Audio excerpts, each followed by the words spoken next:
Escrito por linhas tortas. Um podcast de Mariana Rebocho.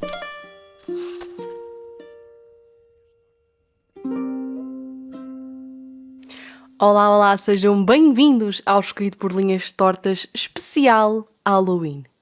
E o que acham que vamos fazer hoje, hein? Tirando quem já leu o título, vamos regressar às reviews para falar de um grande clássico. Olhem, continuando assim na vibe do último episódio, que para quem não ouviu, era sobre perguntar se os clássicos são de facto aborrecidos. Tens de descobrir se são ou não, por isso vai ouvir o último episódio se ainda não ouviste.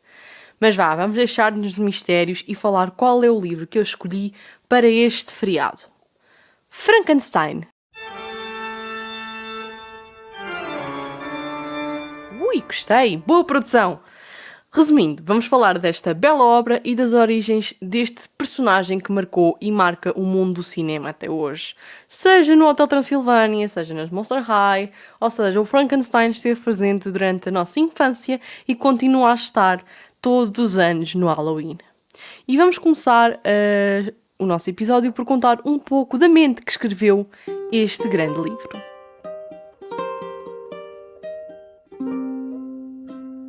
Quem escreveu este livrinho que todos amam foi uma mulher. Ah, grande senhora, pá! A mostrar que nós conseguimos escrever coisas sem ser romances fofinhos. Mary Shelley foi uma escritora e romancista que sempre gostou de explorar um mundo gótico. A moça já era emo sem saber. Mas aqui a Mary sempre teve a escrita toda à volta dela. Porquê? Devem estar a perguntar. A mãe e o pai eram filósofos. E o marido era escritor. Por isso, imagino que esta gente, quando discutia, devia ser do género testamentos do WhatsApp, mas versão carta. Outra curiosidade sobre a nossa querida Mary é que, apesar de ter nascido em 1797, sempre foi encorajada pelo pai, porque foi este que a criou, dado que a sua mãe morreu 11 dias após o seu nascimento. Enfim, mas não é novidade uma grávida sofrer por falta de assistência médica. Olá a todos.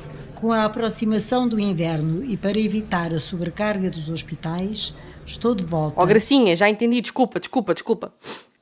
Voltando onde eu estava. O paizinho disse sempre à Mary para seguir as suas convicções políticas e opiniões. Viram pais do outro século e deste? Apoiem as vossas filhas. Vai que ela se torne uma escritora de renome ou o que ela quiser. Mas enfim, a Mary sempre foi uma mulher muito convicta, muito forte, sempre escreveu outros livros além do Frankenstein e também apoiou sempre os lançamentos do marido. Ou seja, graças a ela o marido também teve sucesso. Por isso estão a ver, filhos. Foi graças à mulher que o homem teve sorte. Mas pronto, já conhecemos a obra, quem escreveu a obra, se calhar vamos ver do que é que realmente a Mary andou aqui a escrever. Escrito por linhas tortas. O livro conta a história do Victor Frankenstein, que desde cedo mostra ser muito inteligente. Por isso, acaba pela família querer que ele estude mais e se aprofunde para se tornar alguém na vida.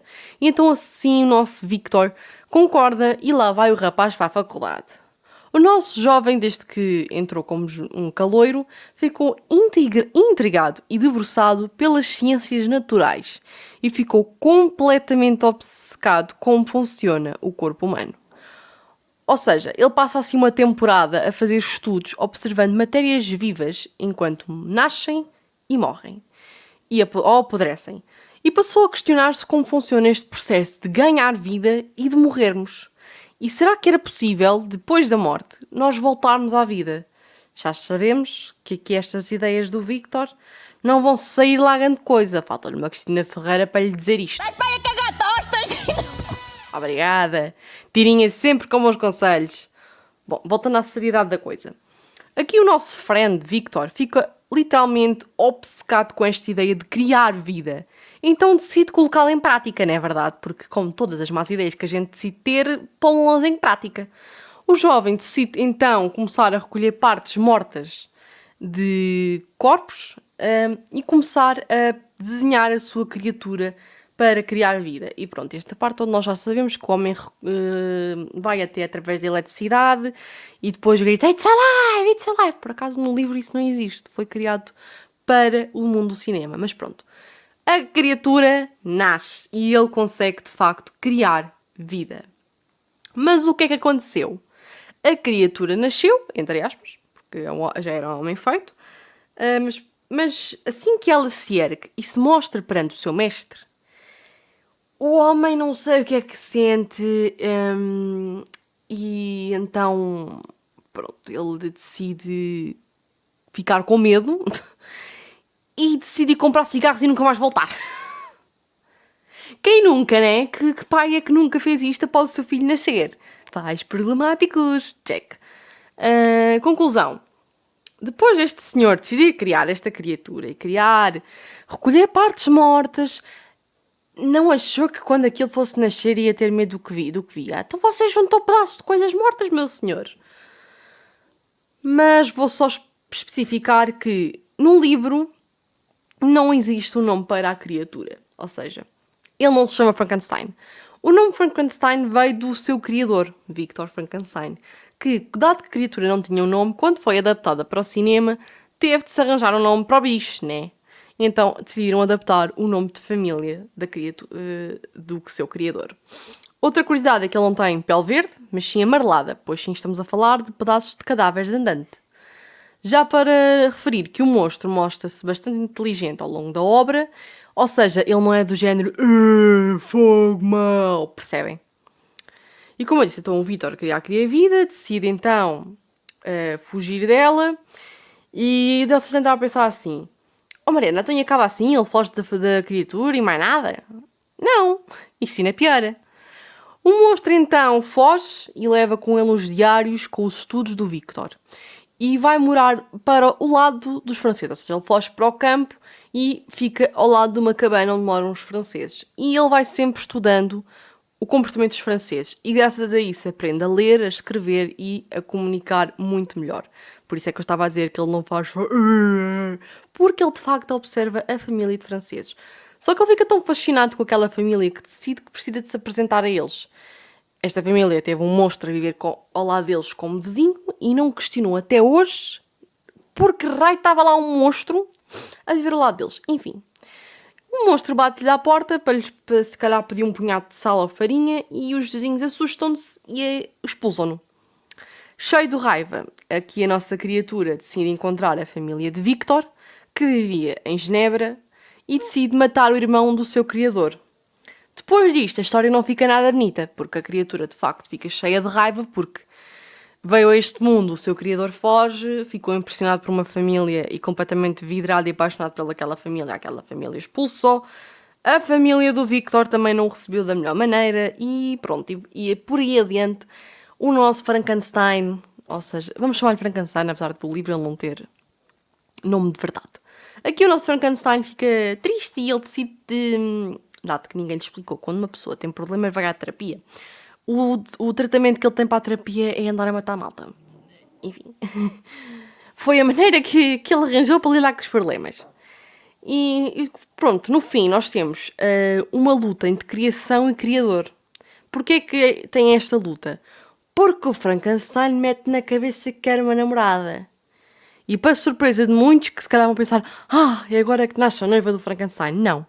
O Victor disse que não faria tal coisa, porque já tinha cometido um erro quando o trouxe à vida e que não queria trazer outra pessoa igual a ele à vida. Ei, descador! Imaginem ouvir isto dos nossos pais. Dizer: não, eu não vou-te dar um irmão, ou pronto, neste caso era uma namorada. Mas no nosso caso, né? Não te vou dar um irmão porque já falhei contigo. Assim, aquela dor na alma, de desgosto. Eu não quero imaginar como é que esta pessoa ficou. Quer dizer, não sei se posso chamar-lhe de pessoa. Enfim. Para perceberem o que é que vai ter no fim deste livro, só lendo, porque eu agora também não vos posso contar tudo, não é verdade? Eu só vos dei um cheirinho, para que vocês tenham curiosidade e vão ler o livro, porque é um bom livro, é um bom clássico. Eu já estou a dar aqui a minha opinião, para começar. Eu estou sempre a dar a minha opinião quando não devia. Por isso, vamos já passar à parte do que é que eu achei do livro.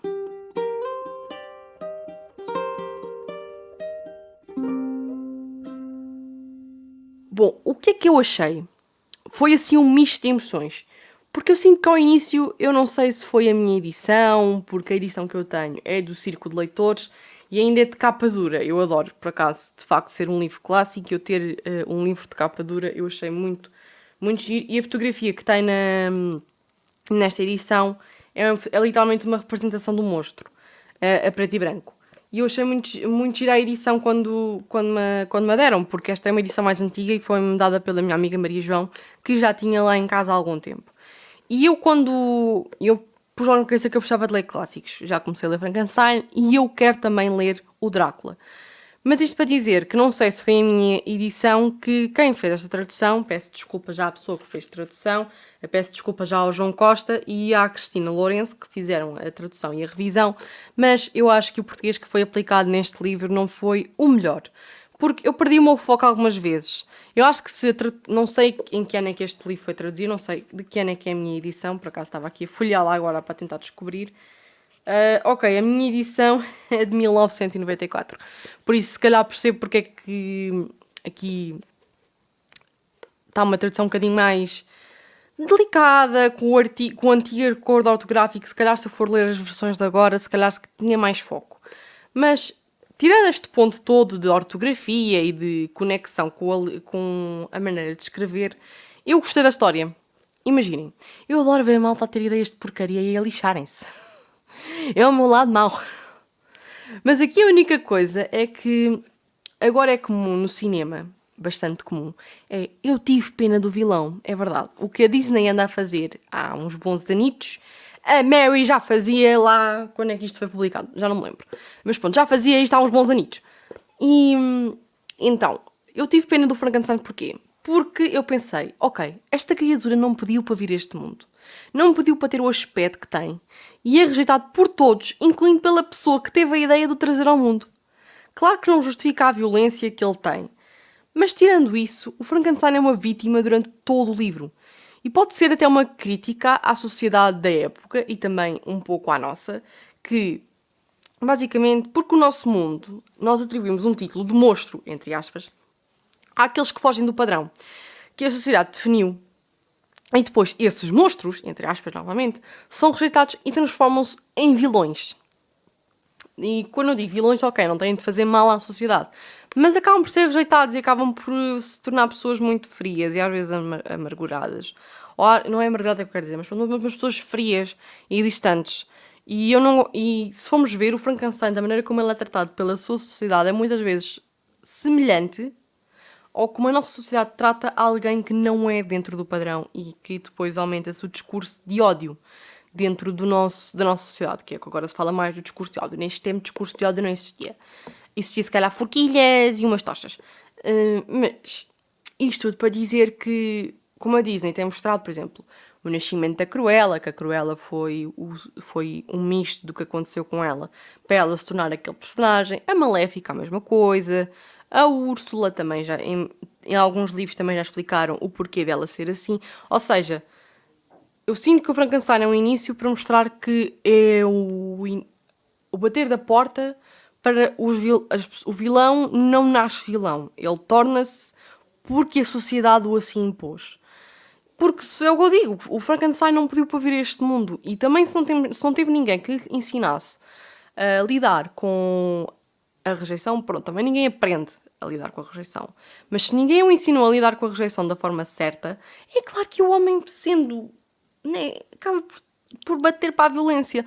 Porque se formos pensar, estamos a falar de uma criatura que foi reanimada, mas não deixa de ter um cérebro de um humano. E nós humanos, quando somos rejeitados e não sabemos lidar com os nossos problemas, partimos muitas vezes para a violência. E basta vermos só no quadro em que nos encontramos na nossa sociedade hoje em dia. Temos a situação do Odair Muniz, em que, infelizmente, o homem foi morto. O homem podia ter o historial que tinha, mas para mim, nada justifica tirar-se uma vida. E, de repente, nós temos motins por toda a cidade. Ou seja, as pessoas que não souberam lidar com a dor de perderem o Odair decidiram partir para a violência. E os polícias, a mesma coisa, porque violência gera violência. E pensar que um livro que foi escrito por uma autora que nasceu em 1700 e agora perdi-me. Ela nasceu, vamos só recapitular, ela nasceu em 1797. E em pleno 2024 estamos a viver uma história, que não digo um Frankenstein, mas em que temos uma sociedade que rejeita um grupo, e ao rejeitar esse grupo revolta-se e violência gera violência. Estão a perceber? Por fim, o que eu tenho a dizer é que eu dou ao Frankenstein 4 estrelas e por isso espero que tenham tido umas belas doçuras e um ótimo feriado, malta. Boas leituras e olhem que ela já está quase a descongelar. Beijinhos, boas leituras! Escrito por linhas tortas. Um podcast de Mariana Rebocho. Este programa foi gravado nos estúdios da Universidade Autónoma de Lisboa.